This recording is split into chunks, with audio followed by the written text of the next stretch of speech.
नमस्कार दोस्तों, मैं वंदना नंदा आपके सामने प्रस्तुत करने जा रही हूँ मोरल स्टोरी की एक स्टोरी। अशोक एमएससी कर चुका था। उनके पिताजी चौबे जी चाहते थे कि इसकी शादी कर दी जाए। नौकरी का कहीं ना कहीं जुगाड़ तो हो ही जाएगा, पता नहीं क्या क्या परीक्षाएं देता रहता है। उधर मिश्रा जी ममता के पिताजी वो भी देख रहे थे कि उनकी बेटी एमए कर चुकी है, उसकी भी शादी कहीं कर दी जाए। वो भी ना जाने क्या क्या परीक्षाएं देती रहती है। सियाने बैठे और भाव पता किया एमएससी पास लड़के का क्या भाव है।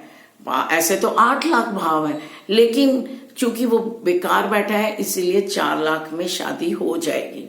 सियानों ने मिलकर 3.5 लाख में शादी पक्की कर दी। सगाई हो गई। सगाई हुए अभी 1 महीना ही हुआ था कि यूपीएससी से पत्र आया कि बेटा डेप्यूटी कलेक्टर के पद पे नियुक्त हो गया है। घर में खुशियां बिखर गई, लोग आने जाने लगे, मिठाइयां बंटने लगी। लेकिन अचानक चौबे जी उदास हो गए। मैंने अपनी बेटे की शादी 3.5 लाख में तय की है, इस समय इसका भाव तो 40 से 50 लाख है। पत्नी को भी गुस्सा आ गया कि आपको जल्दी पड़ी थी, आप इंतजार नहीं कर सकते थे।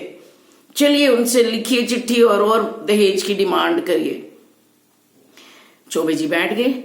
मिश्रा जी सादर नमस्कार, हम यहाँ कुशल से हैं। आपको जान के प्रसन्नता होगी कि मेरा बेटा अशोक डेप्यूटी कलेक्टर के पद पे नियुक्त हुआ है। जैसे ही आपकी बेटी से सगाई हुई, दोनों उसका भाग्य भी मेरे बेटे के भाग्य के साथ मिल गया और कमाल हो गया।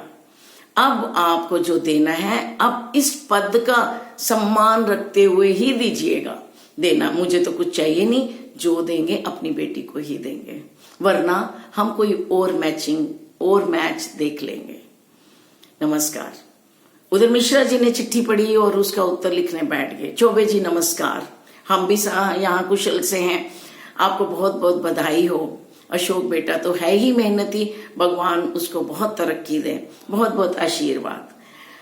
आपको ये जान के प्रसन्नता होगी कि मेरी बेटी ममता कलेक्टर के पद पे नियुक्त हुई है, उसका आईएएस क्लियर हो गया है।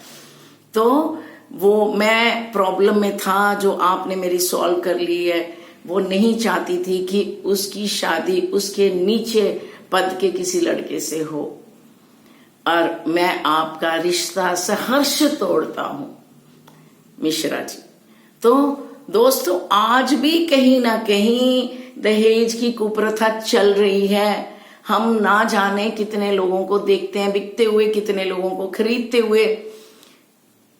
भाव कोई भी हो, चाहे थोड़ा हो या बड़ा हो, बीए पास तो क्या भाव, एमए पास तो क्या भाव, कलेक्टर तो क्या भाव। तो हम इस कुप्रथा को खत्म कर सकते हैं अगर हम अपनी बेटी को पढ़ाते हैं। अपनी बेटी को पढ़ाइए, अपना सिर घमंड से ऊपर रखिए, दहेज मांगने वालों का मुंह अपने आप बंद हो जाएगा। तो आज का हम सुविचार लेते हैं कि अपनी बेटी को पढ़ाओ और दहेज की कुप्रथा को मिटाओ। धन्यवाद, नमस्कार, जय वंदना।